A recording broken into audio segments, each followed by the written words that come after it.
तो दोस्तों आप सभी का स्वागत है एनिमे की इस दुनिया में। तो इस एपिसोड की स्टार्टिंग में हम देखते हैं कि जिनवू जो कि मस्ती से सो रहा था, उसे उसकी सिस्टर जिन्ना का कॉल आता है, जो उसे याद दिलाती है कि आज उसे जिन्ना के स्कूल में पेरेंट्स टीचर मीटिंग के लिए आना है। और जब जिनवू स्कूल पहुंचता है तब जिन्ना भी उसे देखकर हैरान हो जाती है, क्योंकि जिनवू ना पहले से काफी ज्यादा स्ट्रॉन्ग और एकदम हैंडसम लग रहा था। वहीं स्कूल की लड़कियां तो जिनवू पर फिदा ही हो जाती है, जिसके लिए जिन्ना जिनवू को चिढ़ाती भी है। ये सब लोग लाइन मार रहे हैं। खैर, मीटिंग के दौरान टीचर जिन्ना की तारीफ भी करती है, क्योंकि वो पढ़ाई में बहुत तेज होती है, बिल्कुल मेरी तरह।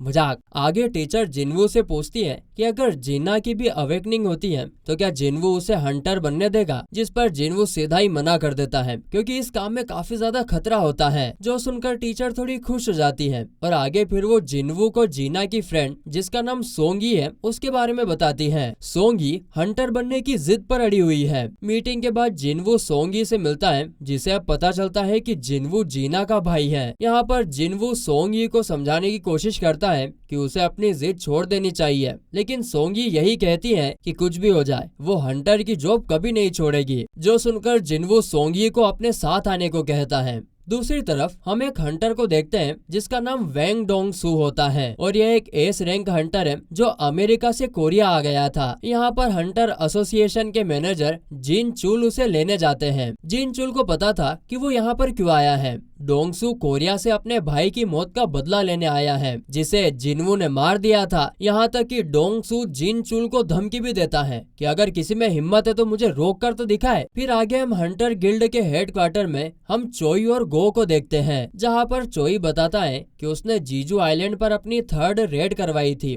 और रेड के दौरान उन्हें पता चला है कि जो वहाँ के आंट मॉन्स्टर है उनके पंख आने लग गए हैं, और अगर उन्हें उड़ना आ गया तो काफी मुश्किल हो जाएगी, क्योंकि फिर वो कहीं भी आ जा सकते हैं। आगे फिर हम जिनवू को देखते हैं जो कि सोंगी के साथ एक सी रैंक के डंजन में आता है, जिसमें जाने की परमिशन जिनवू ने मिस्टर आहान से ली होती है। जिनवू को लग रहा था कि इस गेट में खतरनाक मॉन्स्टर को देखकर सोंगी डर जाएगी और हंटर बनने की अपनी जिद को छोड़ देगी, लेकिन यहाँ पर सोंगी को तो लग रहा था कि जिनवू तो उसे यहाँ पर ट्रेनिंग करवाने के लिए लेकर आया है। असल में ये गेट न्यू हंटर्स की ट्रेनिंग के लिए ही था, और यहाँ पर किम नाम का एक ए रैंक का हंटर भी होता है, जो कि एक टैंक और इस टीम का लीडर होता है। किम यहाँ पर जिनवू और सोंगी को देखकर गुस्सा करता है, क्योंकि उसे लग रहा था कि वो दोनों इस पूरे मिशन में एक बोझ बनकर रहेंगे। इस टीम में टोटल 10 हंटर्स थे, एक ए रैंक का, 5 बी रैंक के, 2 सी रैंक के और जिनवू और सोंगी जो कि ई रैंक के हंटर्स हैं। जिनवू सोचने लगता है कि वो तो सोंगी को इस डंजन में ले जाकर डराना चाहता था कि हंटर की लाइफ कितनी मुश्किल होती है, लेकिन इतनी अच्छी टीम को देखकर तो सोंगी को बिल्कुल ही डर नहीं लगता है, बल्कि उसे तो लग रहा था कि वो इस रेड को इजीली कंप्लीट कर लेंगे। अरे नारी शक्ति को क्या कम समझ रहे क्या? आज तो फिर नवरात्रि शुरू हो गई, नारी को और अधिक बल मिल चुका है। अब आगे ह्यून जिनवू से जाकर कहता है कि वो डंजन में जाकर फाइट ना करे, ताकि बच्चों को भी कुछ सीखने का मौका मिले। यहाँ पर ह्यून जानता है कि असल में जिनवू कितना स्ट्रॉन्ग है, जिसके बाद टीम अंदर जाने लगती है। पर तभी जिनवू को कुछ अजीब फील होने लगता है, और तभी वो गेट ट्रांसफॉर्म होकर रेड गेट में कन्वर्ट हो जाता है, जो देखकर जिनवू तुरंत ही सोंगी का हाथ पकड़कर बाहर निकलने की कोशिश करता है, पर निकल ही नहीं पाता है। और क्योंकि ये गेट सील हो रहा था, इसीलिए वो आहान से कहता है कि वो प्राइमरी स्ट्राइक टीम को जल्दी से कांटेक्ट करे, जिसके बाद देखते ही देखते ये रेड गेट फटाक से सील हो जाता है। जो देखकर आहान तुरंत गिल्ड मास्टर बैग को कॉल करके बताता है कि एक सी रैंक का गेट रेड गेट में कन्वर्ट हो गया है। जो सुनते से बैग तुरंत वहां आने के लिए निकल जाता है। वहीं जिनवू और पूरी टीम एक बर्फीली जगह पर पहुंच गई थी, जहां पर सोंगी जिनवू से रेड गेट और नॉर्मल गेट में डिफरेंस पूछती है, जिस पर जिनवू बताता है कि रेड गेट नॉर्मल गेट से बहुत ज्यादा खतरनाक होता है, क्योंकि एक बार इसमें जाने के बाद बाहर आना लगभग इम्पॉसिबल होता है। अब ये लोग यहाँ से तब तक बाहर नहीं निकल सकते जब तक कि ये लोग यहाँ के बॉस को हरा नहीं देते, और तो और यहाँ के मॉन्स्टर भी नॉर्मल डंजन के मॉन्स्टर के मुकाबले काफी ज्यादा स्ट्रॉन्ग होते हैं। और तभी अचानक इनकी तरफ 2 एरो आते हैं, जिसमें से एक एरो एक दूसरे बंदे को लगता है, जिससे तो वो तुरंत ही मर जाता है, और वहीं दूसरा एरो सोंगी को मारने वाला था, पर जिनवू उसे बचा लेता है। और ये चीज वहाँ पर मौजूद पार्क हेजिन भी नोटिस कर लेती है कि जिन्वू की स्पीड कितनी फास्ट है। तभी ये लोग दूर पेड़ों पर दो आइस एल्फ को बैठा देखते हैं जिन्होंने ये एरो चलाए थे और सबसे कमजोर लोगों को टारगेट किया था। इसका मतलब इन एल्फ के पास भी दिमाग है, जो देखकर जिन्वू गुस्से में उस एरो को तोड़ देता है। और तभी ये एल्फ इन सभी का मजाक बनाकर जंगल में भाग जाते हैं। फिर आगे किम यहाँ पर सभी से कहता है कि यहाँ हमारा सामना बी रैंक या उससे ऊपर के रैंक के मॉन्स्टर से होगा, तो इसीलिए अगर जिंदा रहना चाहते हो तो मेरी बात मानो, क्योंकि यहाँ पर सबसे ज्यादा रैंक मेरी ही है। आगे किम कहता है कि हमें 2 ग्रुप बनाने चाहिए। उसका ग्रुप गेट को खोलेगा और बॉस को मारेगा, इसीलिए वो सभी स्ट्रॉन्ग हंटर को अपने टीम में ले लेता है। लेकिन तभी बी रैंक की हेजिन कहती है कि वो तो लो रैंक के हंटर को ज्वाइन करना चाहती है, जो देखकर किम सोचता है ये कितनी पागल है, अपनी मौत को खुद ही इनवाइट कर रही है। लेकिन हेजिन जिन्वू के पास जाकर कहती है कि उन एरोस को तो कोई आते हुए भी नहीं देख पाया था, पर तुमने तो उसे रोक भी दिया, इसका मतलब तो यही है कि तुम ई रैंक के तो नहीं हो। और हेजिन अपने मन में सोचती है कि ये जरूर ए रैंक का या उससे भी ऊपर का होगा। खैर अब आगे किम अपनी टीम को लेकर वहाँ से चला जाता है और किम की टीम पेड़ों पर बने पंजों के निशान को देखकर कहती है कि ये निशान तो किसी बियर के हैं, भालू वाला बियर, जिन्हें देखकर किम सोचता है जिन्वू की टीम तो अब जल्दी ही मर जाएगी। पर उसे तभी याद आता है कि जिन्वू तो सिर्फ ई रैंक का था, फिर भी वो उनका लीडर लग रहा था। तभी जंगल में से 3 भालू निकल कर आते हैं और उन पर हमला कर देते हैं, पर किम एक भालू को आसानी से मार देता है और बाकियों से भी लड़ने लगता है। दूसरी तरफ जिन्वू की टीम भी भालू के पंजों को नोटिस करती है। यहाँ पर हेजिन कहती है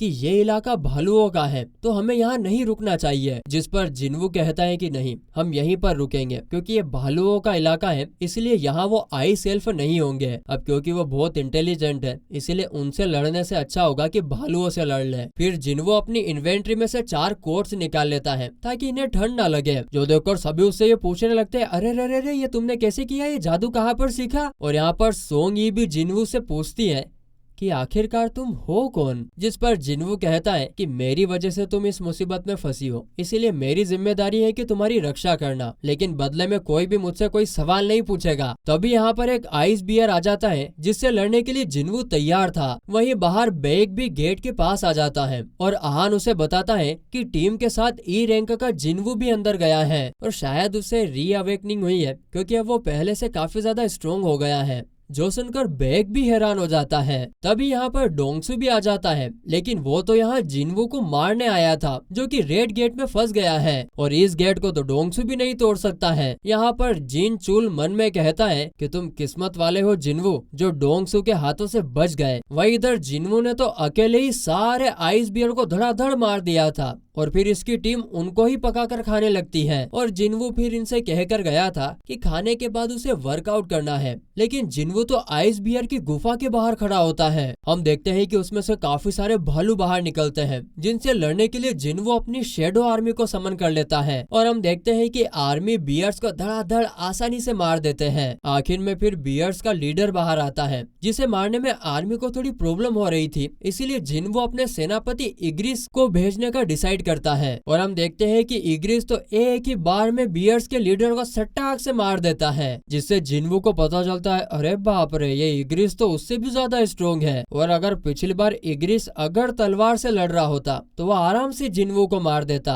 वही हम दूसरी टीम को भी देखते हैं, जिसका हर एक मेंबर को आइस एल्फ ने मार दिया होता है, सिर्फ किम ही जिंदा बचा होता है और वो उन भयानक एल्फ को देखकर डर कर भाग रहा होता है, मम्मी बचाओ बचाओ बचाओ। यहाँ पर हम फिर एल्फ के लीडर को भी देखते हैं, जिसका नाम बरूका होता है। फिर आगे हम देखते हैं कि जिन्वू उन सभी बियर्स को जिन्हें उसने मारा था, उनकी शेडोज को अराइज बोलकर अपनी आर्मी में शामिल कर लेता है। खैर रेड गेट को खुले हुए 3 घंटे हो गए थे, मतलब अंदर के लोगों के लिए तो 3 दिन हो गए होंगे। डोंगसू कहता है कि अब तक तो जिन्वू मर गया होगा, तो मेरा यहाँ पर कोई काम नहीं है, और इतना बोलकर वो जाने लगता है। पर तभी वो कहता है कि जिन्वू तो व्हाइट टाइगर गिल्ड मेंबर नहीं है ना, तो वो अंदर कैसे गया, जिस पर आहान बताता है दरअसल वो मेरी जान पहचान का है। वो सी रैंक के रेड को देखना चाहता था, इसीलिए मैंने उसे अंदर जाने दिया। जो सुनते ही डोंगसू आहान का गला पकड़ लेता, साले कूदरी है। अब बेग डोंगसू का हाथ पकड़ लेता है और कहता है कि आहान को जाने दो। और ये दोनों ही एस रैंक के हंटर्स हैं और इन दोनों में बेहस होने लगती है, इसीलिए अगर इनमें लड़ाई हुई तो तबाही हो जाएगी।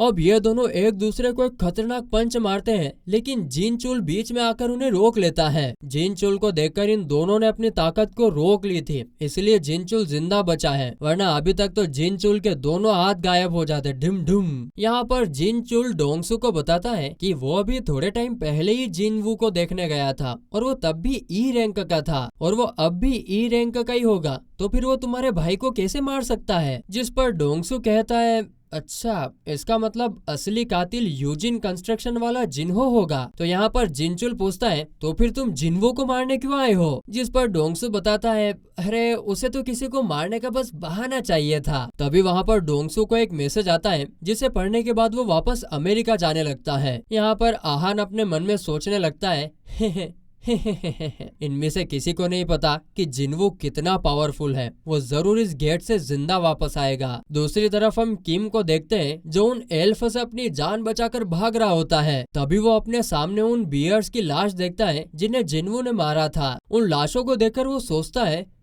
ये काम उस कमजोर टीम का तो नहीं हो सकता, मतलब जरूर इन्हें उन एल्फ ने मारा है। जो सोचकर वो फिर से भागने लगता है और भागते हुए उसे जिन्वू की टीम देखती है। वो देखता है, अरे तेरी की, ये तो यहाँ पर मजे से पिकनिक मना रहे थे। इन्हें देखकर वो ये भी सोचता है, एक मिनट, इनके पास ये सारा सामान कहाँ से आया। तभी किम उनके ऊपर गुस्से से चिल्लाता है कि ये सब सामान तुम्हारे पास कैसे आ गया। अगर मेरी टीम के पास भी ये सब होता तो शायद वो जिंदा होते। अब किम अपनी तलवार निकालकर इन तीनों को मारने आता है, जबकि उसे पता था कि ये सब जिन्वू ने किया है। लेकिन इससे पहले कि किम कुछ कर भी पाता, वहाँ पर जिन्वू आ जाता है और किम को हल्का सा हाथ मारता है, जिससे किम भाई साहब तो दूर जाकर गिरते हैं। आगे जिन्वू कहता है कि तुम्हारा ओरा इतना स्ट्रॉन्ग है कि मैं तुम्हें इजीली नोटिस कर सकता हूँ, इसलिए तुम्हारे गायब होने से कुछ नहीं होगा। और हम देखते हैं कि बरुका अपनी टीम के साथ यहाँ आ गया होता है। अब ये लोग जिन्वू से बातें करने लगते हैं, पर ये लोग कोई और ही लैंग्वेज बोल रहे थे, जिसे सिर्फ जिन्वू ही समझ पा रहा था। बरुका जिन्वू से कहता है, मेरे दोस्त से मिलो जिसने तुम पर एरो चलाया था और उसने नोटिस किया था कि तुम सब में से एक स्ट्रॉन्ग आदमी है और वो तुमसे लड़ना चाहता है। अब यहाँ पर बरुका की बात पूरी हो पाती इससे पहले ही जिन्वू उस एल्फ का गला ही काट देता। धुड़ुंग। जिन्वू बरुका पर भी हमला करने की कोशिश करता है, पर बरुका उससे बच जाता है। अब बरुका रिवील करता है कि उन मैजिकल बीस्ट में एक आवाज होती है जो उन्हें ह्यूमंस को मारने को कहती है, लेकिन ये आवाज उसे जिन्वू को मारने को नहीं बोल रही है। इसीलिए उसे लग रहा था कि जिन्वू कोई इंसान नहीं है। जो सुनकर जिन्वू सोचता है कि उसे भी तो सिस्टम से ऐसी आवाज आती है और शायद वो सिस्टम का प्लेयर है, इसीलिए वो उसे इंसान नहीं समझ रहे हैं। अब यहाँ पर बरुका जिन्वू से एक समझौता करने को कहता है कि अपने पीछे के सभी इंसानों को हमें दे दो और हम तुम्हें कुछ नहीं करेंगे। जिस पर जिन्वू उससे पूछता है, ओहो अच्छा, आखिर तुम हो कौन। जिस पर बरुका उसे बताने लगता है कि वो कौन है, लेकिन तभी उसमें कुछ ग्लिच होता है और वो अपनी लाइन वापस से रिपीट करने लगता है कि इंसानों को हमें दे दो, इंसानों को हमें दे दो। जो देखकर जिन्वू भी इस ग्लिच को नोटिस कर लेता है। खैर, जिन्वू बरुका से मना कर देता है कि वो इंसानों को उसे नहीं देगा। जिस पर बरुका कहता है, अगर तुम फाइट करना चाहते हो तो हमारे पास ज्यादा लोग हैं। हाँ, पर तभी जिन्वू अपनी शेडो आर्मी को समन करता है, जिससे जिन्वू का ऑरा इनफाइनाइट में चला जाता है और अब सभी के बीच में महाभारत छिड़ जाती है और हेजिन सभी को लेकर जंगल में जाने लगती है, क्योंकि यहाँ पर उनका कोई काम नहीं है। अब 3 एल्फ उन पर एरो मारने की कोशिश करते हैं, पर जिन्वू उन्हें हवा में ही रोक लेता है और उन एरो से उनको ही मार देता है। अब यहाँ पर जिन्वू सोचता है कि उसकी आर्मी थोड़ी देर तक तो टिक जाएगी, पर एल्फ का लीडर बरुका बहुत ज्यादा स्ट्रॉन्ग होता है, इतना ज्यादा कि जिन्वू इग्रिस के साथ मिलकर भी उसे नहीं हरा पाएगा। इसलिए उसे एक और स्ट्रॉन्ग सोल्जर चाहिए। अब यहाँ पर जिन्वू और बरुका की फाइट होती है, पर जिन्वू उसका कुछ नहीं बिगाड़ पाता। पर जिन्वू की आर्मी के 3 जादूगर बरुका पर बहुत फायर मैजिक यूज करते हैं, पर उससे भी बरुका को कुछ नहीं होता। वहीं किम को भी होश आ जाता है और वो जिन्वू को देखकर जिन्वू को मारने बढ़ता है। जो देखकर जिन्वू इग्रिस को बुलाकर उससे किम को मार देता है और किम की सोल को एक्सट्रैक्ट करके अपनी शेडो आर्मी में शामिल कर लेता है और किम काफी ज्यादा स्ट्रॉन्ग लग रहा था। यहाँ पर जिन्वू कहता है कि अब से तुम्हारा नाम आयरन होगा। बरूका अब आयरन पर अटैक करता है और देखता है कि आयरन दिमाग से तो थोड़ा पैदल है पर उसमें ताकत बहुत है। वहीं सोंगी हेजिन से पूछती है कि क्या सारे डंजन्स में इसी तरह महाभारत होती है, जिस पर हेजिन कहती बिल्कुल नहीं, वो तो पहली बार ऐसी लड़ाई देख रही है। अब जिन्वू, इग्रिस और आयरन तीनों मिलकर बरूका से लड़ने लगते हैं पर बरूका उन्हें अच्छी बैटल दे रहा था, एकदम खतरनाक वाली। यहाँ पर जिन्वू बरूका में एक नाइफ घुसा देता है पर इससे बरूका को ज्यादा चोट नहीं आती है और वो कहता है बच्चे मुझे हल्के में लेना बंद करो, जिस पर जिन्वू कहता है कि तुम काफी स्ट्रोंग हो पर तुम्हारी सेना कहाँ पर गई। बरूका देखता है कि जिन्वू की आर्मी ने उसकी पूरी सेना को मार दिया है, जो देखकर वो गुस्से में जिन्वू की तरफ बढ़ता है। जिन्वू अपना डेगर बरूका के पीछे फेंकता है और अपनी टेलीकिनेसिस पावर से बरूका को पीछे से मारने की कोशिश करता है पर बरूका अपना डेगर बीच में ले आता है जिससे वो टूट जाता है। तभी आयरन बरूका को पकड़ लेता है और जादूगर इस पर फायर मैजिक यूज करते हैं पर इससे भी बरूका बच जाता है और आयरन को फाड़ देता है। वो कहता है कि मैं तुम सभी को मार दूंगा पर हम देखते हैं कि जिन्वू स्टेल्थ का यूज करके उसके पास आ गया था और अपना चाकू बरूका के पेट में घुसा देता है और वो वापस से आयरन को समन करता है और आयरन अपना बड़ा सा हथौड़ा बरूका पर मारता है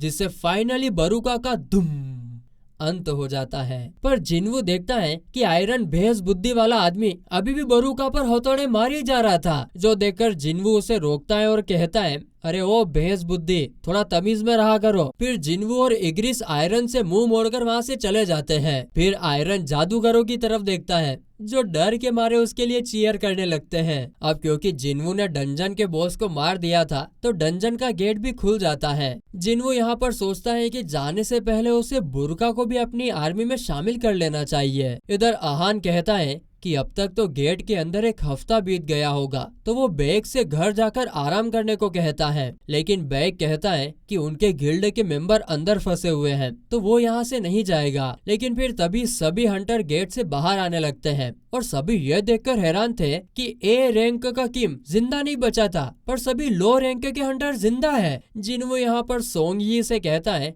कि चलो तुम्हें घर पर छोड़ देता हूँ, लेकिन तभी बैग जिन्वू से कहता है कि रुको, मुझे तुमसे कुछ सवाल करने हैं। जिस पर जिन्वू कहता है अरे यार अभी नहीं, अभी मेरा मूड नहीं है, मैं काफी थका हुआ हूँ। जो सुनकर बैग गुस्सा हो जाता है कि ये लड़का उसकी बात कैसे नहीं मान रहा है। वो कहता है कि उसकी गिल्ड के 6 मेंबर मर चुके हैं तो वो जानना चाहता है कि अंदर ऐसा क्या हुआ था। जो सुनकर जिन्वू कहता है कि मैंने ही आपके बाकी हंटर्स की जान बचाई है तो आपको तो मुझे शुक्रिया बोलना चाहिए। जो सुनकर फिर बैग जिन्वू को छोड़ देता है। अब जिन्वू सोंगी को लेकर यहाँ से निकल जाता है। यहाँ पर हेजिन बैग को बताती है कि डंजन के बॉस को हराने के बाद से ही उसका मूड कुछ ठीक नहीं लग रहा है। यहाँ पर आहान कहता है अरे वो थक गया होगा, इसका ये मतलब नहीं है कि वो बुरा आदमी है। बैग समझ गया था कि जिन्वू में कुछ तो बात है, इसीलिए वो आहान को काम पर लगा देता है कि कुछ भी करके जिन्वू को हमारी गिल्ड में ज्वाइन करवाओ। वहीं जिन्वू सोंगी को उसके घर पर छोड़ देता है, जहाँ सोंगी कहती है कि मेरी जान बचाने के लिए आपका शुक्रिया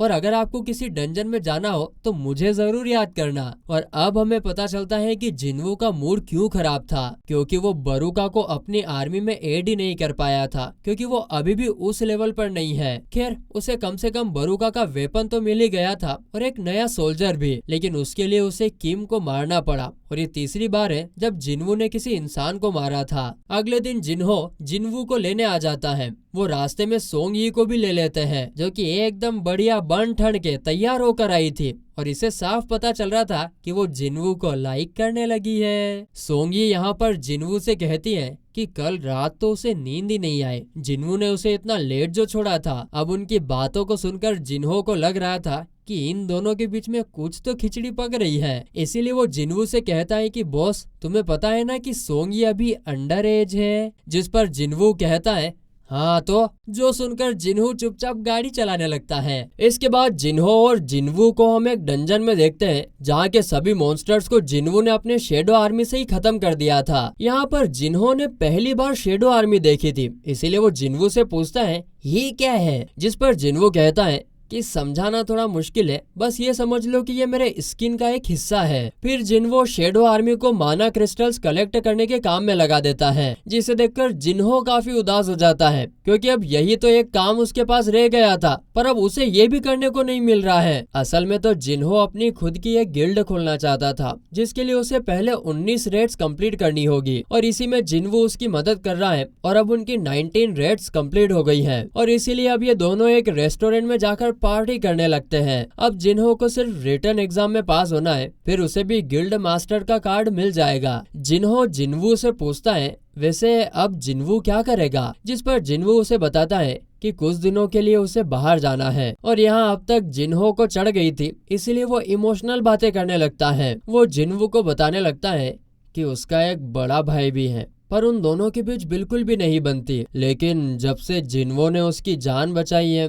तब से जिन्हो सोचता है कि काश उसका भी कोई भाई होता, बिल्कुल जिन्हो जैसा। जो सुनकर जिन्हो कहता है अरे हाँ तो ठीक है, आज से तुम मेरे छोटे भाई हुए, जिसे सुन जिन्हो काफी खुश हो जाता है। दूसरी तरफ अमेरिका में हम एक डंजन का सीन देखते हैं, जहाँ पर एक हंटर अपनी जान बचाकर भाग रहा था क्योंकि उस डंजन में से कोई मॉन्स्टर नहीं बल्कि एक खतरनाक बॉडी बिल्डर इंसान मिला था। वो इंसान उनसे कहता है अरे डरो मत, मैं इंसान हूँ, मुझे घर जाना है। इसके बाद इस आदमी को जेल में बंद कर दिया जाता है क्योंकि उन्हें लग रहा था कि ये कोई मॉन्स्टर है जिसने इंसान का रूप लिया हुआ है और इस आदमी का नाम संग इल हवान होता है, जिसका कहना होता है कि ये 10 साल से उस डंजन में फंसा हुआ था। अब क्योंकि ये इंग्लिश नहीं कोरियन बोलता था, इसीलिए इससे बात करने के लिए डोंगसू को यहाँ बुलाया गया है। वहीं दूसरी तरफ जिन्वू जीना को बताता है कि वो कुछ दिनों के लिए बाहर जा रहा है, लेकिन जिन्ना को तो लग रहा था कि जिन्वू अपनी गर्लफ्रेंड से मिलने जा रहा है, जिस पर जिन्वू बताता है कि ऐसा कुछ नहीं है। असल में जिन्वू डीमन किंग के कैसल में जा रहा था क्योंकि ये मिशन पूरा करने पर उसे एलिक्सर ऑफ लाइफ मिलेगा, जो कि दुनिया की किसी भी बीमारी को ठीक कर सकता है और जिन्वू उसका इस्तेमाल अपनी माँ को ठीक करने में करेगा। अब कैसल में एंट्री करते ही सिस्टम जिन्वू को एक क्वेस्ट देता है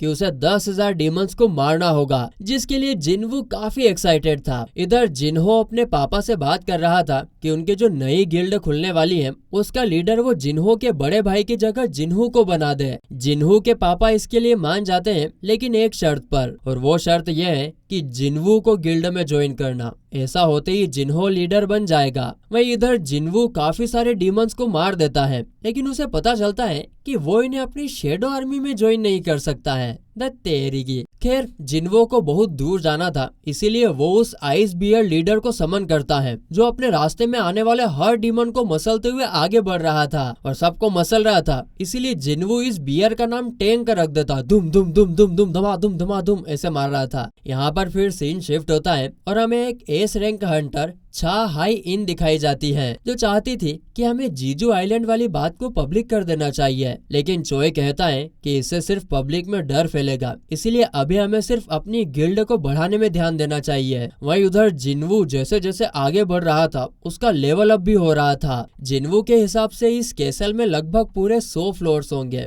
और टॉप फ्लोर पर पहुंचने में उसे एक हफ्ते से भी ज्यादा टाइम लग सकता है और जिन्वू अपने साथ जो खाना लाया था वो भी खत्म होने लगा था और अगर वो ज्यादा टाइम के लिए यहाँ पर रुका तो जिन्ना को चिंता होने लगेगी। 50वें फ्लोर पर जिन्वू के सामने एक डीमन बॉस आता है जिसका नाम वल्केन होता है। जिन्वू शेडो आर्मी को समन करता है जो वल्केन की सेना से लड़ेंगे और वल्केन से खुद जिन्वू लड़ेगा। दोनों सेनाओं के बीच में धमाधम युद्ध शुरू हो जाती है। अब देखने में तो वल्केन बहुत ही मोटा भांडा और भैंसे जैसा लग रहा था, पर उसकी स्पीड बहुत तेज होती है और इसी वजह से जिन्वू को उस पर हमला करने का मौका ही नहीं मिल रहा था। अब जिन्वू एक बिल्डिंग पर चढ़कर वल्केन का ध्यान भटकाता है और फिर चाकू से उसे मार देता है। वहीं दूसरी तरफ डोंगसू इल्हवान से पूछताछ करने आ जाता है और इल्हवान डोंगसू से पूछता है कि पिछले 10 सालों में इंसानों को डंजन और मॉन्स्टर्स के बारे में कितना पता चला है और अभी असली तबाही तो आई नहीं है, असली तबाही तो अभी आने वाली है और उसी को रोकने के लिए मैं यहाँ पर आया हूँ। इल्हवान ये भी बताता है कि उसकी एक वाइफ और 2 बच्चे भी हैं और उसके बेटे का नाम संग जिन्वू था। है इसका मतलब ये आदमी जिनवू का फादर है। जो सुनकर डोंगसू इल्हवान से कहता है, अबे तुम्हारा बेटा तो कब का मर चुका है। जो बात तो इल्हवान को बिल्कुल भी पसंद नहीं आती है और वो भयंकर गुस्सा हो जाता है और उसके गुस्सा होते ही हमें इस बिल्डिंग के नीचे खतरनाक धमाका दिखता है और जैसे वो बिल्डिंग पूरी तरीके से गिरती है हम देखते हैं कि डोंगसू का तो पचकड़ा निकल गया था। दोस्तों डोंगसू एक एस रैंक का हंटर है और जिनवू के फादर ने इतनी आसानी से उसे हरा दिया तो सोचो वो कितने ज्यादा स्ट्रोंग होंगे। खैर वही दूसरी तरफ अब जिनवू 75th फ्लोर तक आ गया था पर उसका खाना खत्म हो गया था, इसीलिए उसे अब वापस से जाना होगा। और इतने सारे मॉन्स्टर्स को मारने के बाद अब जिनवू को काफी सारी न्यू स्किल्स और रिवॉर्ड भी मिल गए थे और इसके अलावा एक मिस्ट्री बॉक्स में उसे एक और डंजन की भी मिलती है। एलिक्सर ऑफ लाइफ बनाने के लिए उसे 2 चीजें मिल चुकी थी और अब उसे सिर्फ एक ही चीज चाहिए थी और अब जब वो वापस आएगा तो उस थर्ड आइटम को भी हासिल कर लेगा जो कि 100th फ्लोर पर है। अब जिनवू डीमन कैसल से बाहर आ जाता है और अब उसका सामना डीमन मोनार्च से होने वाला है और उससे लड़ने के लिए तो उसे और भी ज्यादा स्ट्रोंग होना होगा। लेकिन क्योंकि उसकी आईडी कार्ड में वो सिर्फ ई रैंक का हंटर है तो वो हाई रैंक वाली रेट्स में तो नहीं जा सकता है, इसीलिए उसे अपनी रैंक भी अपडेट करनी होगी। अगले दिन हंटर एसोसिएशन में हम यून को देखते हैं जो कि अपनी गिल्ड के लिए न्यू हंटर्स को ढूंढने आया होता है। तभी उसकी नजर जिनवू पर जाती है और वो तुरंत बेग को फोन करके बताता है कि जिनवू यहाँ पर अपनी रैंक चेक करने आया है। अब जिनवू एक कमरे में जाता है और अपनी मैजिक पावर मेजर करने के लिए एक मशीन पर अपना हाथ रखता है, लेकिन वो मशीन तो बार बार एरर दिखाने लगती है। तभी एक सीनियर आकर देखता है कि मशीन में कोई प्रॉब्लम नहीं है बल्कि जिनवू की पावर ही इतनी होती है कि मशीन उसे मेजर ही नहीं कर पा रही थी। और इसका तो बस एक ही मतलब हुआ कि जिनवू एक एस रैंक का है। इनके देश में सिर्फ 9 ही एस रैंक हंटर्स है और अब जिनवू 10वां एस रैंक हंटर बन चुका है। फिर वो सीनियर जिनवू से कहता है कि महाराज हमारी मशीन तो आपको मेजर ही नहीं कर पाई, इसीलिए आप 3 दिन बाद आना, तब तक आपका एस रैंक वाला आईडी कार्ड अपडेट कर दिया जाएगा। तभी हंटर से गिल्ड का हेड चोई यहाँ पर आ जाता है जो कि फायर मैजिक का मास्टर और एक एस रैंक का हंटर होता है और चोई जिनवू का ओरा देखकर ही पता कर लेता है कि जिनवू कितना स्ट्रोंग है, इसीलिए चोई जिनवू को बड़े प्यार से हेलो बोलता है, खम्मा गणिसा।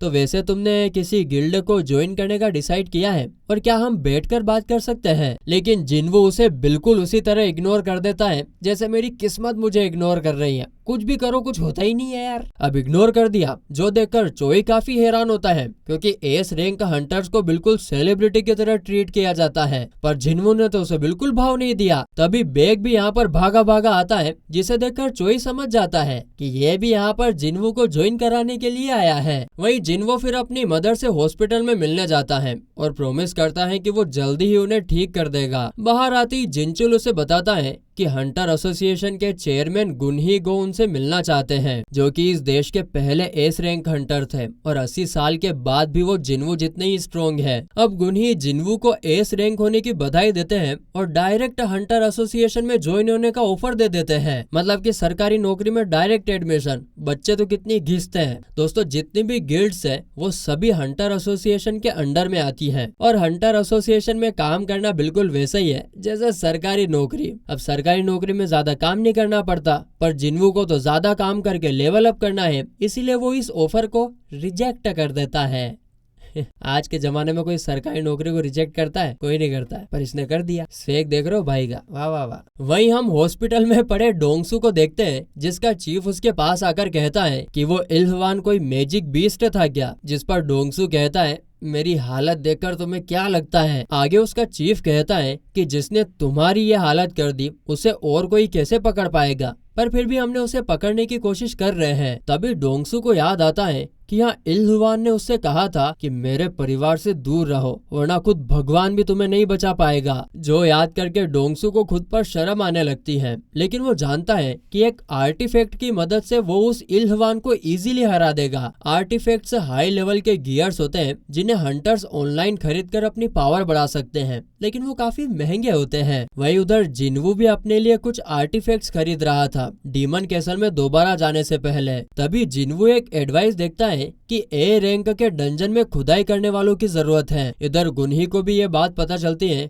कि जिनवू सरकारी जॉब छोड़कर खुदाई करने गया है। वाह वाह वाह वाह। अगले दिन जिनवू खुदाई करने पहुंच जाता है और हाई रैंक की रेड्स में अलग अलग टीम होती है। पहली स्ट्राइक टीम जो अंदर जाकर मॉन्स्टर्स को मारती है, दूसरी माइनिंग टीम जो कि माना स्टोन को कलेक्ट करते हैं और तीसरी कलेक्शन टीम जो मॉन्स्टर्स की लाशों को बाहर लाते हैं। हम देखते हैं कि अंदर चोई अपने फायर मैजिक से सभी मॉन्स्टर्स को मार देता है और बाहर आ जाता है। जिनवू देखता है कि इन लोगों के तो कपड़े भी गंदे नहीं हुए थे, पर उसकी तो जान पर बनी रहती थी। फिर चा हाई इन भी बाहर निकलती है जो कि कोरिया की 9th एस रैंक हंटर है। उसका भी ओरा देखकर जिनवू की आंखें बड़ी की बड़ी होए जा रही थी और चा हाई इन भी जिनवू का ओरा फील कर पाती है, लेकिन जिनवू कहीं पर जाकर छुप जाता है। अब जिनवू अपनी टीम के साथ अंदर माना स्टोन कलेक्ट करने जाता है, लेकिन इस गेट का बॉस अभी भी जिंदा था, क्योंकि अगर उसे मार दिया गया तो ये गेट बंद हो जाएगा और ये सभी कीमती माना स्टोन्स यही रह जाएंगे। पर जिनवू के हाथों में तो खुजली हो रही थी, इसीलिए वो बॉस को देखना चाहता था कि यहाँ का बॉस कितना स्ट्रॉन्ग होगा। अब लंच ब्रेक में जिनवू को छोड़कर सभी बाहर चले जाते हैं और जिनवू भागकर अंदर जाता है। वहाँ पर वो एक चेम्बर में देखता है जिसमें बॉस होगा। जिनवू भाई साहब सोचते हैं चलो मैं उससे थोड़ा लड़कर आता हूँ, पर तभी जिनवू के पीछे चा हाई इन आ जाती है और जिनवू से पूछती है कि वो यहाँ क्या कर रहा है, जिस पर जिनवू झूठ बोल देता है, अरे वो तो रास्ता भटक गया था और गलती से यहाँ पर आ गया। फिर छा हाई इन जिनवू से पूछती है कि तुम्हें पता नहीं क्या कि ये बॉस का कमरा है, तुम माइनिंग टीम से हो क्या? अब जिनवू अपने मन में सोचता है कि चा हाई इन सच में कमाल के हंटर है, क्योंकि उसे पता भी नहीं चला और चा हाई इन उसके पीछे आ गई। फिर चा हाई इन जिनवू से पूछती है कि तुम जल्दी से यहाँ से निकल जाओ, क्योंकि अगर तुमने बॉस को भड़का दिया तो माइनिंग टीम पर खतरा आ सकता है। फिर जैसे ही जिनवो चा हाइन की साइड से जाता है, चा हाइन को कुछ फील होता है और वो जिनवो को रोककर उसकी बॉडी को स्मेल करने लगती है। फिर चा हाइन जिनवो से पूछती है कि तुमसे तो कोई स्मेल ही नहीं आ रही है, तुम सच में इंसान ही हो ना? फिर छा हाइन जिनवो का आईडी कार्ड देखती है और उसे जाने देती है। दोस्तों असल में छा हाइन की नाक काफी ज्यादा सेंसिटिव है, जिसकी वजह से उसे हंटर्स और मॉन्स्टर्स में से बदबू आती है और इसीलिए वो अपनी नाक पर हमेशा रुमाल रखती है। लेकिन जिनवो पहला ऐसा हंटर है जिसमें से उसे खुशबू आ रही थी। अब जिनवो माइनिंग टीम के पास आ जाता है, जहाँ वो लोग कहते हैं कि तुमने चा हाई इन से बात करी, तुम तो बड़े किस्मत वाले हो। वो लंच टाइम में यहाँ पर आती रहती है ताकि बॉस पर नजर रख सके और बॉस सभी मजदूरों को मार ना दे, और उसे हंटर्स में से बहुत बदबू आती है, इसीलिए वो अपने साथ रुमाल रखती है। जो सुनकर जिनवू सोचने लगता है कि उसकी स्मेल इंसानों जैसी क्यों नहीं है। बरूका ने भी उससे यही कहा था और छा हाई इन को भी उसमें से कोई स्मेल नहीं आई। शायद इसका रीजन ये होगा कि वो सिस्टम का प्लेयर है। फिर शाम को जिनवो को उसकी दिहाड़ी मिल जाती है और टीम लीडर उसकी तारीफ भी करता है, क्योंकि उसकी हेल्प से उनका काम बहुत जल्दी हो गया था। अब लीडर जिनवो को उसकी माइनिंग टीम में जॉब देने को बोलता है, क्योंकि उसने जिनवो जैसा हार्ड वर्किंग लड़का कभी नहीं देखा था। जिस पर जिनवो उससे कहता है कि मैं आपकी टीम को ज्वाइन नहीं कर सकता, क्योंकि मैं तो सिर्फ ये देखने आया था कि ए रैंक का डंजन्स की रेड कैसी होती है, और वैसे भी 2 दिन बाद उसकी रैंक भी अपडेट होने वाली है। अब यहाँ पर लीडर से उसे पता चलता है कि कल भी हंटर गिल्ड एक ए रैंक का डंजन में घुसने वाली है, पर उसकी स्ट्राइक टीम अलग होगी। अब यह सुनकर जिनवो तो फिर कल भी आने के लिए मान जाता है, जो सुनकर लीडर खुश हो जाता है और जिनवो को कल डबल दिहाड़ी देने की बात करता है, क्योंकि वो था ही ऐसा, अकेला ही 5 लोगों जितना काम कर रहा था। अब फिर रात में छा हाइन किसी को फोन करके उससे जिनवो की इन्फॉर्मेशन मांगती है, जिस पर सामने वाला बंदा कहता है कि कल मिस्टर चोई ने भी उससे यही पूछा था, पर जिनवो के बारे में एसोसिएशन ने सारी इन्फॉर्मेशन सील कर दी है और किसी लोअर रैंक के हंटर के लिए ऐसा पहली बार हुआ है। इसका मतलब तो ये हुआ कि जिनवो में जरूर कुछ तो खास है। फिर चा हाइन सोचने लगती है कि वो कितने सारे हंटर से मिली है, लेकिन ये पहली बार है जब उसे किसी हंटर में से इतनी अच्छी खुशबू आई हो। खैर अगले दिन भी जिनवो मजदूरी करने जाता है, जहाँ उसकी टीम उसे देखकर काफी खुश होती है। उनको देखकर जिनवो को अपनी पुरानी टीम की याद आ जाती है। सबसे पहले ये लोग एक सी रैंक के डंजन में खुदाई करते हैं और जिनवो की वजह से यह काम भी बहुत जल्दी हो जाता है। लंच के बाद अब उन्हें ए रैंक रेड पर जाना है और लीडर फिर से जिनवो को जॉब ज्वाइन करने का ऑफर देता है, लेकिन जिनवो फिर से मना कर देता है। तभी इनके पास कैप्टन सोन किहून आता है, जो कि आज की अटैक टीम का लीडर है, और उसे एक आदमी चाहिए था जो उनका सामान उठा सके, क्योंकि उनका कूली आज नहीं आया है। माइनिंग टीम में सब काफी लो रैंक के हैं, इसीलिए उन्हें ए रैंक के डंजन में जाने से डर लग रहा था। चाहे कोई उन्हें डबल पैसे भी दे दे। पर तभी अपना हीरो जिन्वो अपना हाथ खड़ा करता है और कहता है कि मैं ये काम करूंगा।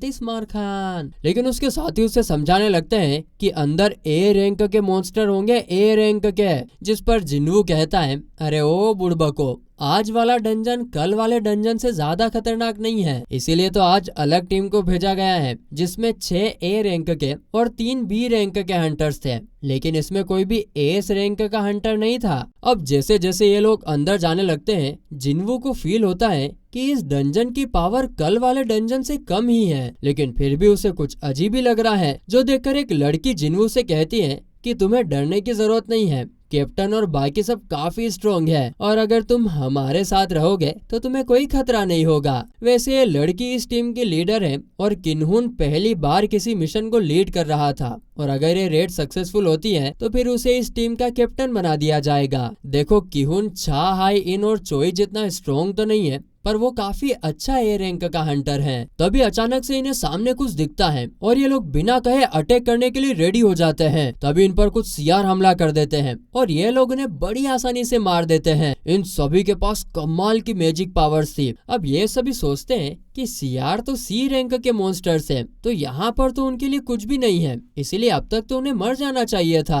तभी जिन्वू को उनके गले पर एक पट्टा बंधा हुआ दिखता है, इसका मतलब इन्हें किसी ने पाला हुआ था। और तभी इनके सामने कुछ मॉन्स्टर्स आ जाते हैं जिनका नाम हाई ओर्क्स होता है। इन्हें देखकर तो सभी लोग काफी डर जाते हैं क्योंकि ये बहुत ही इंटेलिजेंट मॉन्स्टर होते हैं और ये ओर्क्स सीधा लो रैंक के हीलर को टारगेट करते हैं और इनकी ताकत भाई साहब वो बहुत ज्यादा थी। जादूगर इनसे लड़ने की कोशिश करते हैं पर जादू का भी इन पर कुछ असर नहीं हो रहा था। एक लड़की अपने जादू से इन्हें बांधने की कोशिश करती है पर ये स्ट्रॉन्ग थे इसीलिए आसानी से छूट जाते हैं। एक जादूगर अपने फायर सोल्जर को समन करता है, इनसे लड़ने को कहता है। बाकी लोग भी ऑर्क्स से लड़ने की कोशिश करते हैं पर ऑर्क्स के मुकाबले में ये लोग संख्या और ताकत दोनों में बहुत कम थे। तभी एक ऑर्क एक बी रैंक के हंटर का हाथ काट देता है। ली बोरा नाम की हंटर उस ऑर्क को अपने मैजिक से पकड़ लेती है और हीलर उस हंटर के हाथ को हील कर देती है। लेकिन तभी उस हंटर के पीछे से एक बड़ा सा ऑर्क आ जाता है जिसे देखकर ही हीलर को पता चल गया था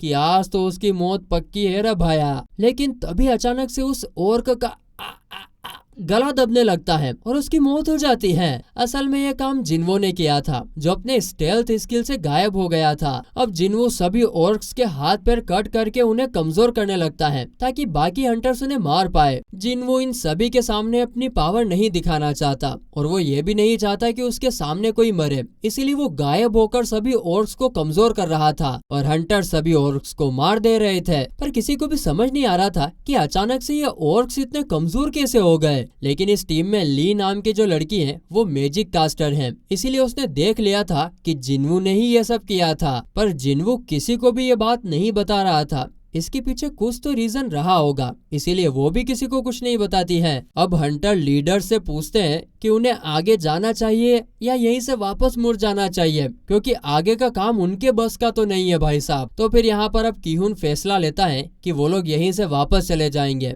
लेकिन वापस जाते समय ये लोग देखते हैं कि किसी ने गेट पर बैरियर लगा दिया है, जिसका मतलब अब ये लोग वापस नहीं जा सकते। ली कहती है कि वो इस बैरियर को तोड़ सकती है पर उसे टाइम लगेगा और इस डंजन में कोई जरूर हाई रैंक का एक मॉन्स्टर है जिसने ये सारा काम किया है। लेकिन जब जादूगर ये काम करने की कोशिश करते हैं तो उनकी तो हालत खराब हो जाती है और तभी इन सभी को भयानक मैजिक पावर सेंस होती है और ये लोग देखते हैं कि इनके पीछे अब तो पूरी हाई ऑर्क्स की एक सेना आ गई थी और अगर ये इनसे लड़े भी सही तो पक्का सभी हंटर्स मारे जाएंगे। अब ऑर्क्स में से एक ऑर्क सामने आता है और किहुन भी उसके पास जाता है। वो ऑर्क वहाँ पर अपनी भाषा में कुछ कहता है जो किसी को कुछ समझ नहीं आता है। तभी ऑर्क्स का लीडर उस पर ऑर्क पोजीशन कर लेता है और कहता है, इंसानों मेरा नाम कारगलान है और मैं तुमसे मिलना चाहता हूँ। ये बैरियर उसी ने लगाया था क्योंकि वो इस ट्राइब का महान जादूगर है और इस डंजन में उससे ज्यादा स्ट्रॉन्ग और कोई भी नहीं है और इसीलिए अब इन हंटर्स के पास भी दो रास्ते हैं,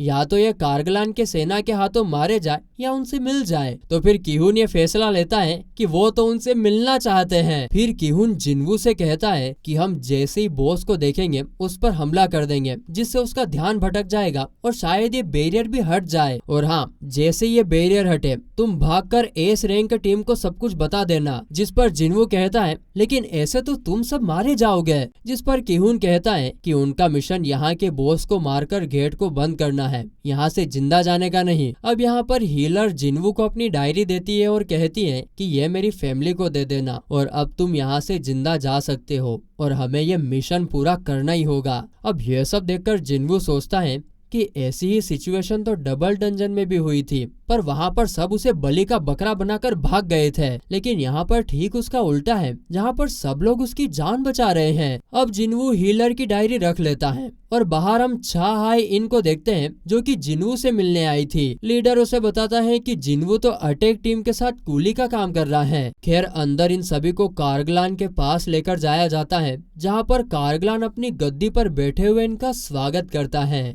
आइए पधारिए हमारे महल में, हमारे महल में आप सभी का स्वागत है, स्वागत है। बाहर छा हाइन सोचती है कि एक ई रैंक का हंटर ए रैंक के डंजन में कुली का काम करने गया है, उसे अपनी जान प्यारी नहीं है क्या? और कल भी जिन्वू बॉस रूम के बाहर खड़ा था और उसके पास वेपन भी था, उसके साथ जरूर कुछ तो अजीब है। वो माइनिंग टीम के लीडर से कहती है कि मैं अंदर जा रही हूँ, पर वो तो यहाँ पर खाली हाथ आ गई थी, इसीलिए वो कोई वेपन भी मांगती है। तो माइनिंग टीम का कैप्टन अपनी खुदाई करने वाली खेती उसे पकड़ा देता है। ये लो। छा आइन पूछती है कि कोई और चीज जैसे तलवार या भाला ये कुछ नहीं है, जिस पर लीडर कहता है अरे मैडम जी हम मजदूर हैं, हमारे पास ये सब कहाँ से आएगा, हमारे पास बस एक फावड़ा है, वो चाहिए हो तो ले लो। जिस पर छा आइन कहती है अच्छा रहने दो, कुछ भी नहीं चाहिए, और गेट के अंदर चली जाती है। पर थोड़ी देर बाद वापस आकर कहती है अरे लाव लाव वो खेती ही दे दो,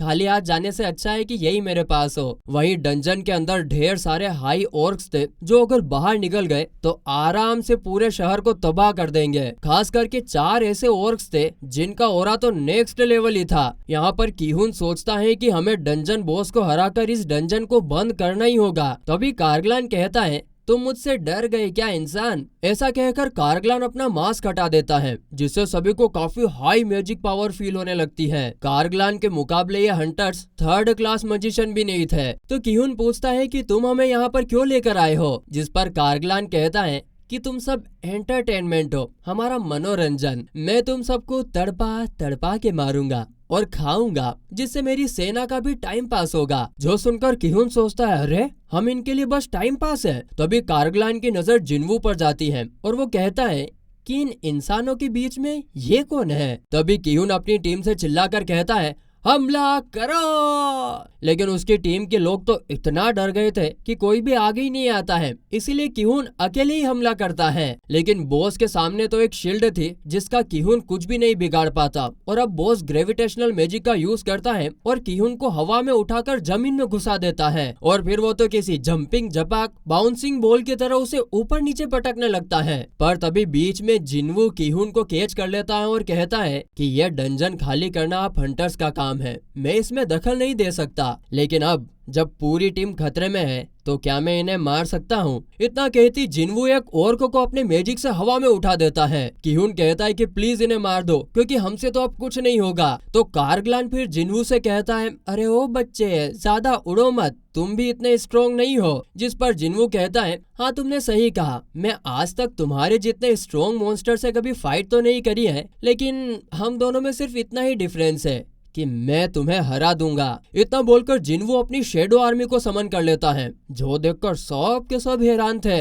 वहीं इधर डंजन के बाहर जिनचुल भी आ जाता है। वो यहाँ पर यह पता करने आया था कि जिन्वू यहाँ पर मजदूरी क्यों कर रहा है, वो भी 2 दिन से। वो माइनिंग टीम के लीडर से पूछता है कि हंटर जिन्वू कहाँ पर है। जो सुनते ही एक मजदूर कहता है कि मैं जानता था, मैं बिल्कुल जानता था कि उस लड़के में कुछ तो गड़बड़ है। उसने मुझे इतने डरावने तरीके से देखा था साहब, जैसे कि वो मुझे खा ही जाएगा। लीडर बताता है कि जिन्वू गेट के अंदर गया है कूली बनकर। जो सुनकर जिनचुल सोचता है कि एस रैंक बनने के बाद से उस पर नजर रखी जा रही है। लीडर पूछता है कि जिन्वू है कौन? जिस पर जिनचुल कहता है कि कल न्यूज देख लेना, पता चल जाएगा। और यह बोलने से जिनवू का ऑरा वापस इनफाइनाइट में चला जाता है। लीडर जिनचुल को यह भी बताता है कि छा हाई इन भी जिनवू को पूछती हुई आई थी और गेट के अंदर चली गई थी। तभी इन्हें गेट में से काफी अजीब ऑरा फील होता है, जो देखकर जिनचुल अपनी टीम से कहता है कि इस गेट का लेवल फिर से चेक करो। वहीं गेट के अंदर छा हाई इन को उन सभी हाई ऑर्क्स की लाशें मिलती हैं जिन्हें किहुन और उसकी टीम ने मारा था, जो देखकर छा हाई इन समझ गई थी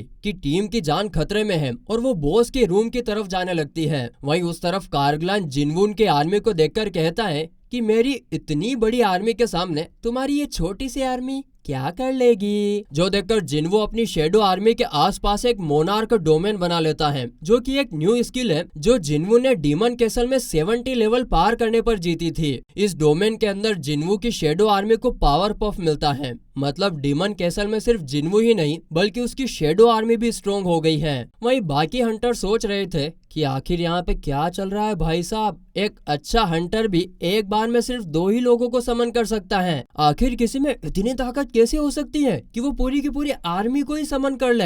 अब हाई ऑर्क्स की सेना शेडो आर्मी पर अटैक करती है, पर शेडो आर्मी ज्यादा पावरफुल थी। इग्रिस और आयरन तो अकेले 10-10 हाई ऑर्क्स को मार रहे थे और जिनवू खुद भी इन ऑर्क्स को मक्खन की तरह काट रहा था, धबाधब धबाधब धबाधब। जो देखकर सभी हंटर सोचने लगते हैं, अरे ये तो छा हाई इनके जितना स्ट्रॉन्ग है, तो आखिर ये कुली का काम क्यों कर रहा था फिर। अब उधर कारगलान फायर मैजिक का यूज करके जिनवू के कुछ सोल्जर को जला देता है और कहता है कि तुम्हारे सोल्जर्स ना सिर्फ कठपुतली हैं। जिस पर जिनवू कहता है, ओ लो लो लो लो, बहुत होशियार बन रहा है, मैं जितनी बार चाहूँ उतनी बार अपनी शेडो आर्मी को समन कर सकता हूँ। अब बॉस एक बड़ी सी शील्ड जिनवू को मारता है, पर जिनवू उससे बच जाता है। तो फिर बॉस ग्रेविटेशनल मैजिक का यूज करके इन पे पत्थरों की बारिश कर देता है और फिर वो कहता है, तो फिर मैं तब तक तुम्हारी शेडो आर्मी पर हमला करूंगा जब तक तुम्हारी पूरी मैजिक पावर खत्म ना हो जाए। बॉस फिर से फायर मैजिक यूज करता है और इन सब के बीच में किहुन की टीम तो बस इधर से उधर भाग रही होती है। जिनवू समझ गया था कि बॉस अपनी मैजिक पावर का यूज करके जिनवू को खुद से दूर रखने की कोशिश कर रहा है। वहीं उधर बाहर जिनचुल को पता चलता है कि इस डंजन की मैजिक पावर एस रैंक की बहुत ही करीब है। जिनचुल अपनी टीम से कहता है कि मास्टर ऑफ हंटर्स को कांटेक्ट करो, हमें अटैक टीम की मदद करने अंदर जाना होगा। वहीं डंजन में अब बॉस की सेना भारी पड़ रही थी, क्योंकि अब जिनवू का माना खत्म होने वाला था। तो फिर जिनवू ये देखकर वो अपनी इन्वेंट्री में से एक माना बोतल निकालकर अपनी मैजिक पावर बढ़ा लेता है और फिर अराइस कहकर मरे हुए हाई ऑर्क्स को भी अपनी शेडो आर्मी में शामिल कर लेता है। और फिर जिनवू कहता है, हा हा हा, जल्दी ही वो कारगलान को भी अपनी शेडो आर्मी में शामिल कर लेगा। जो सुनकर कारगलान कहता है कि कहीं ये वो तो नहीं, पर इसमें भी वही ग्लिच होता है जो बरूका के साथ हुआ था और हमें फिर से कुछ पता नहीं चलता। कारगलान फिर कहता है कि अगर ये सच में वही है तो मैं यहाँ पर क्या कर रहा हूँ। मुझे हमेशा एक ही आवाज सुनाई देती है, इंसानों को मारो, इंसानों को मारो, और मैं अब इसी का पालन करूंगा। फिर बॉस अपने 4 सेनापति को भी हमला करने का ऑर्डर देता है। वहीं दूसरी तरफ चोई को पता चलता है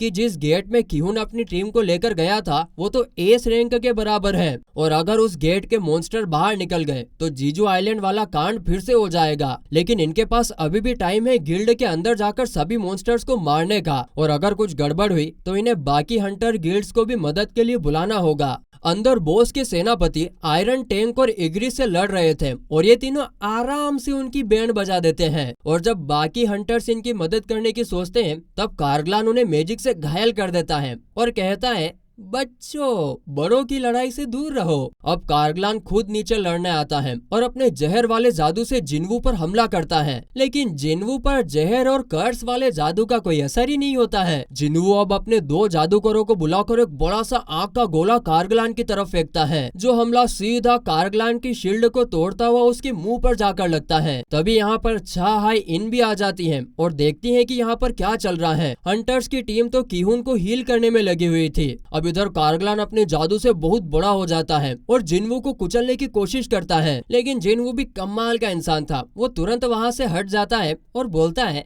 देखो मोटे भैंसे, मुझे जाइंट्स ना बिल्कुल पसंद नहीं है। अब कार्गलान फायर मैजिक यूज करता है और शेडो आर्मी के साथ अपनी आर्मी को भी जला देता है, लेकिन जिन्वू को तो एक खरोच भी नहीं आती है। फिर हम देखते हैं कि जिन्वू अपना डैगर कार्गलान की आंख में घुसा देता है। कार्गलान एक जादूगर है, तो अपनी सेना के बिना वो काफी कमजोर है, इसलिए कोई भी फाइटर हंटर उसे आराम से हरा सकता है। बॉस फिर से जिन्वू पर फायर मैजिक करता है, पर फिर से जिन्वू उससे बच जाता है। जिन्वू के डैगर वाले हमले से कार्गलान को ज्यादा चोट नहीं आई थी, इसीलिए वो कार्गलान को एक बड़ी सी चेन से बांध देता है और भड़ीम करके नीचे गिरा देता है। तब तक जिनचुल भी यहाँ पर आ गया था और वो छा आइन से कहता है कि वो यहाँ अटैक टीम की मदद करने आया था, पर जिन्वू को देखकर तो उसे ऐसा लग रहा है कि उसे यहाँ आने की जरूरत ही नहीं थी। जो सुनकर छा आइन भी समझ जाती है कि ये जिन्वू जरूर कोई टॉप टियर फाइटर है जिसे जिनचुल भी जानता है। वो पूछती है, आखिर ये हैंडसम लड़का है कौन? जिस पर जिनचुल कहता है,